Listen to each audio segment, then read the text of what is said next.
I want to welcome you tonight to the 6 hard questions. And I just want to tell you I really appreciate you showing up tonight. And we're going to have 3 wonderful nights together, hopefully, and I hope you can make all 3.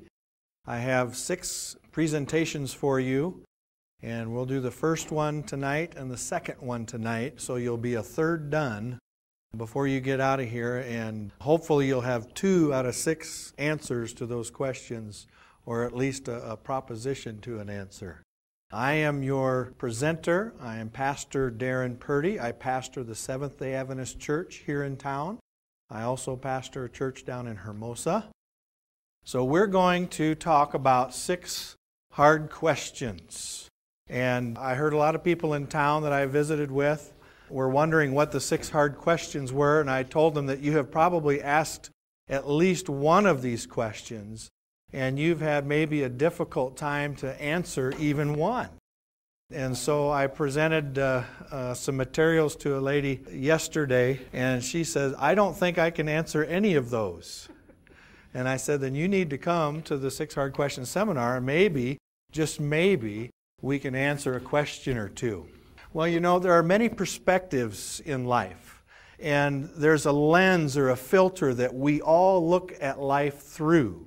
For instance, men look at something differently than women. Did you know that? Have you experienced that, ladies? That men look at things differently? There's something called man time. And guys, do you know that the ladies look at things differently? They have something called women time. And if you want to know how they gauge time, guys, just follow your lady into a clothing store and hold her purse, and you'll find out how long time can take, right? And how different things are. She says, I'll only just be just a little bit. And it takes forever. And the same thing goes the other way. The filters that we look at life through is, ladies, accompany your guy to a hardware store or a auto shop or something, and we could spend all day in the electronics department, maybe, and somebody's tapping toes. But the idea is that people look at things differently. An adult will look at things differently than a child will look at it. And so we all of us in this room, have a different perspective on the way we're looking at things. All right, so we look at things differently. And since we look at things differently, we all have a lot of questions about life and what we're looking at. We've all seen the small child, and they ask the question why a lot. Why? You know, or what's that? Or something like that. But we have lots of questions. And that doesn't go away when we turn into adults, does it? In fact, I think the longer we live, the more questions we have, because the more serious life tends to get. So we have lots of questions, but we have all too few answers.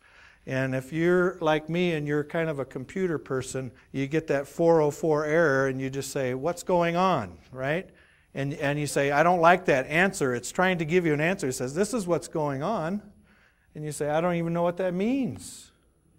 And so some of the answers that we get to life's hard questions, we're not necessarily satisfied. And it can lead to frustration or anxiety or even depression. And especially the possibility of being dissatisfied or disappointed with the answer we get. So in this seminar, we're going to try to deal with 6 hard questions. And the first question that we're going to ask is kind of pivotal. Because depending on how this question is answered is going to lead us down a path, a journey of discovery in our life. And so this is one of the hardest questions to answer, because a lot of people don't want to definitively answer it, because then I'd have to commit to that path that I have to go down. You see, how many of you have been successful at reversing time? Raise your hand really high, because I need to talk to you.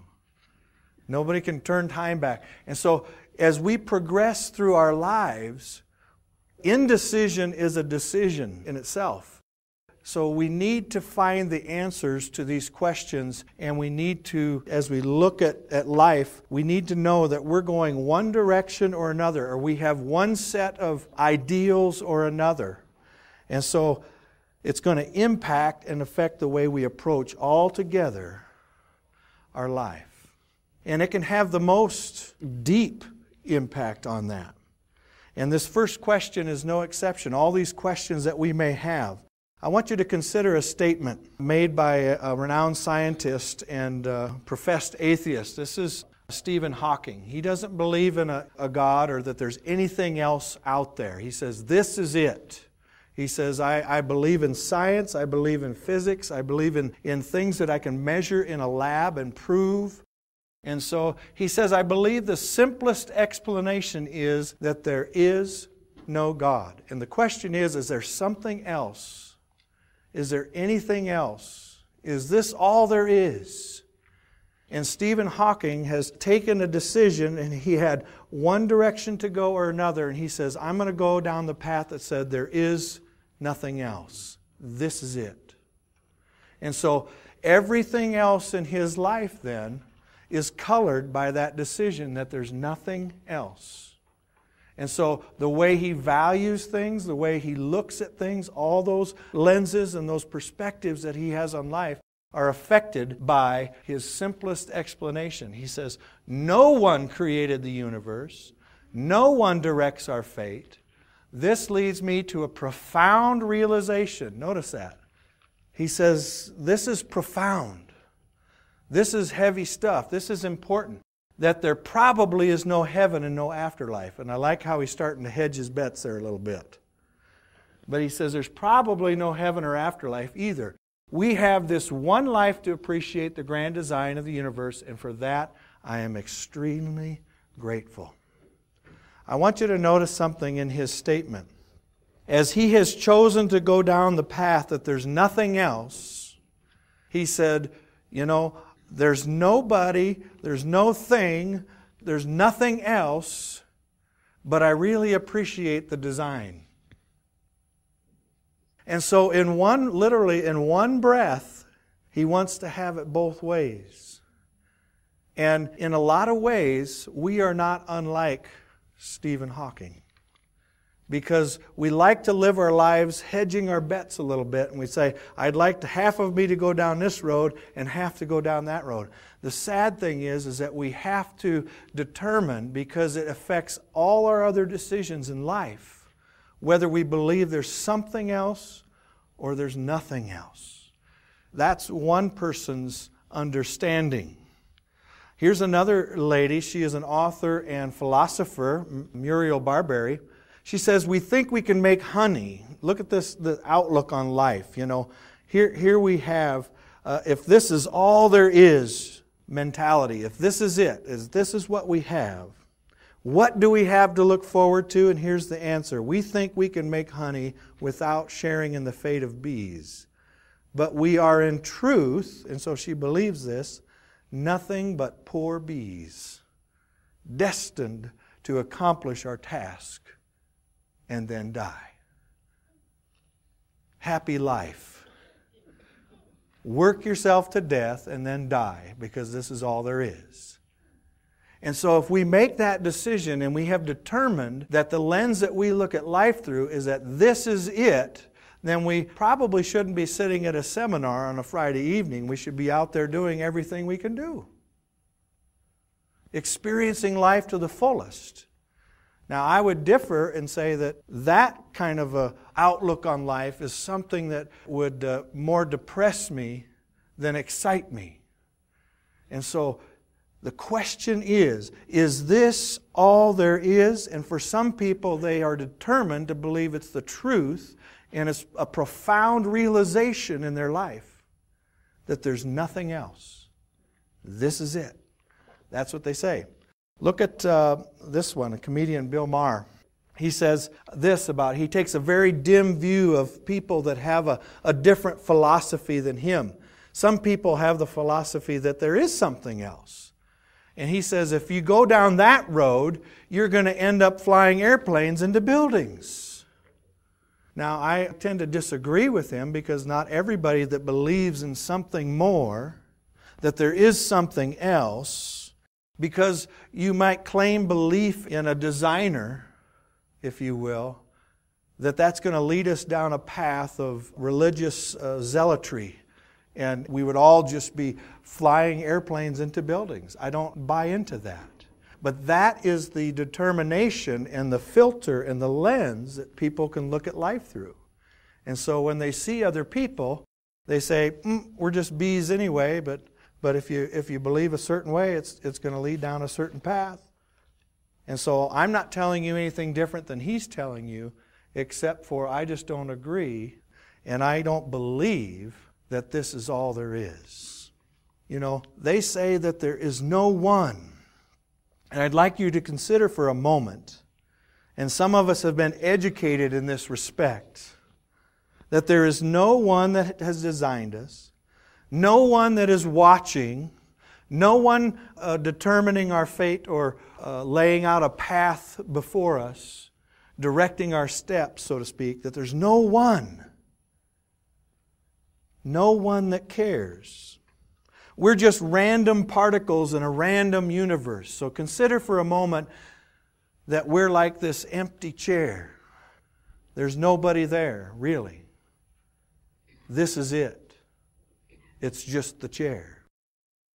And there's nothing else. It's the here and the now. Or consider that there is no thing. You know, like a book whose pages are left blank. You know, they call those journals, right? And the intent is that you're going to write something down, right? And fill those pages with life experiences or joys or sadness or pain or happiness or something, right? But imagine going to the library here in Rapid City and all the pages in all the books were empty because there's really nothing out there. This is it. What you can see and what you can experience in your own little circle of existence. According to this belief, we live, then we die. Or we have ourselves maybe cryogenically frozen so we can be preserved and maybe they can cure whatever causes death. But all you're doing is postponing the inevitable because there's really nothing else. And that leads us to a place. It leads us to a place of no hope. Because if this is all there is, it's very temporary. We get this little slice of 70, 80, 90 years if we're lucky. If we're fortunate enough to live a long, full life that's healthy and maybe we have lots of opportunities, we say, you know, life has been good to me. But at the same time, the question can be asked, is there something more? Or are we going to say, like Stephen Hawking or Bill Maher or Muriel Barbary, we say, there really isn't anything to expect after this, so there's really no hope of anything else besides what we have. And for many of us, we're not the fortunate ones that have a healthy and long and fulfilling existence. And we'll talk about that tomorrow, about another hard question. If life is so wonderful, how come there's so much pain in the world? How come there's so much suffering? And for many, it leads to a place of no hope. Well, we have a choice. We as beings with the ability of reason, we can choose to conclude something different. We can choose to have the ability to consider another option, to consider a possibility. And we can weigh the evidence. We have a choice. We're like this little person right down here. And look at all the choices we have, and they lead to different places. And a lot of those places are nothing but a dead end. And life can seem that way. So we have choices. And really, the hard question of, is this all there is? We get to answer that question in the affirmative or the negative. If this is all there is, then we're done here tonight. If this is all there is, there's no reason to come to the next 5 hard questions. So I'd like for you to maybe entertain the possibility that this is not all there is, that there is something else. And so that would lead us down a different path that will lead to a different place. So we have that choice. And I'm glad I have that choice. And our choice leads us down that path, a path where we're open to possibilities. You see, there is someone or something or the possibility of hope, or there's not. Consider for a moment, rather than there not being anyone out there who is watching, who cares, who designed us, consider for just a moment that there actually is someone that was intervening at a point in time and created and designed and brought together something. Consider for a moment that there is something. You know, years ago when the Soviet Union was, and some of you gray hairs, you can remember this along with me. Remember when the Soviet Union was still together? When the Soviet Union was together, and what was that called? Perestroika? You know, they were thinking in a new way, and Russia was opening up, and they were opening up to possibilities. And then finally the wall came down. And there in Russia, which used to be part of the Soviet Union, where there was closed-mindedness and there was no critical thinking and there was no possibility outside of the state-run church that there would even be a God, that there was nothing besides the here and now. Well, when the Soviet Union dissolved and the people in Russia were open to the possibility beyond what they knew, there was an evangelist who was debating, say it this way, a creationist was debating somebody who was talking about evolution, that there was a natural order to things. We just happened to come into being. There's no designer. And so these two were going to debate, and the lecture hall was full of university students and professors. And so this hall being quite full of people who might be a little closed-minded towards the possibility of there being something else. You know, if this is all there is, that was their mentality. They said, this is all there is. There is nothing else. And so he had an uphill battle to convince with his message about the possibility of the existence of God. And so most in that room were on the negative side of the argument of the existence of anything beyond the here and now. But undaunted, the wise evangelist, he posed just a couple of questions to that learned group of people there. You know, the best and the brightest from that atheist country, if you will. And so he queried of the folks there in that lecture hall, he said, this room is full of intelligent people. No, very intelligent people, isn't it? And of course, what do you think they responded? They said, yes, we're very intelligent, and it is full of intelligent people. And so here we have this room full of intelligent people, and they said, yes, of course, the academics replied. And again he posed a question. Do the learned men and women in this room believe that we as a human race have come close to obtaining all the knowledge in the whole universe? What do you suppose their response was? Why, of course not. Then he said, have we attained maybe 90% of it? They said, not even close. He said 75, 50, 25. And they said, we would be lucky if we know 5% of what there is to know. And so he asked his final question. He says, could it be? Is there a possibility, even just a scintilla of hope, in that 95% of what we don't know, there may be the possibility of a designer? Silence. They hadn't even considered that there might be. But they were ready to admit that we don't know everything. And so at the end of the lecture and at the end of the debate, you could imagine which side had the most buzz going. Their minds were opened up to the possibility of there being someone, something out there. They may not have known what, but they knew there was something. And if we go down that path of a someone and a something, the possibility of it, then that leaves us in a different place. Instead of no hope, it leaves us with hope. And I'm grateful for that. You know, I want to end this presentation with a thought. Several years ago, and this was when George Bush Sr. was vice president. He was sent over to Russia. And some of you might remember Leonid Brezhnev. He was there as a dignitary to attend the funeral. And something very interesting happened at that funeral. As Vice President George Bush represented the United States, and he was deeply moved by what he described as a silent protest carried out by Brezhnev's widow. You say, who would be protesting at a funeral anyway? But he said it was like a silent protest. And I want you to pay close attention to people who proclaim the belief that I've gone down the path, that this is all there is, that there is nothing else. And when they have come to the destination where that path leads, where it leads is no hope, because this is it.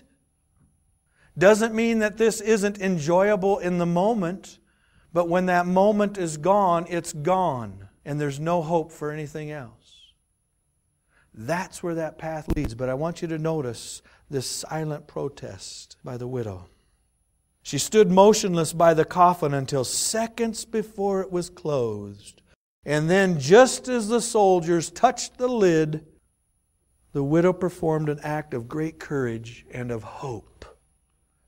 A gesture that must surely rank as one of the most profound acts of civil disobedience ever committed. Because, you see, the state says there is no God. There's nothing to believe in. This is what she did. As they were just about to close the lid of the coffin, she reached down and made the sign of the cross on her husband's chest. She was unwilling to let him go to the grave without a little bit of hope that there might be something, someone out there. And so even people who profess to say there is no one, there is no thing, there is no hope, when it comes down to it, they want to hedge their bets, as we saw early in the presentation. They can be the staunchest of professors of no faith, of no hope. But when they have to experience that destination, they're left wanting and grasping for something more. So there in that citadel of secular atheistic power, the wife of the man who had run it all hoped that her husband was wrong. She hoped that there was something else. That there was someone out there that she could appeal to. She hoped there was another life. And in her mind, that life was best represented by the sign of the cross, or some belief in Jesus who died on that cross. She was after mercy from someone she had denied existed. So the question is, not just, is this all there is, but what path will we choose? Will we choose one of no one, no thing, no hope? Or will we choose a path where there is someone, something, and hope? And so, if you're interested, we're going to take the affirmative. Because if we take the negative, then I don't know what the next 5 presentations would be about. Who would come to a presentation on 6 hard questions about nobody and nothing and no hope? You know, free admission. I don't know how that would go over. So I hope you're interested. And what we're going to do is we're going to take a little bit of a break, but I want you to get up and stretch a little bit.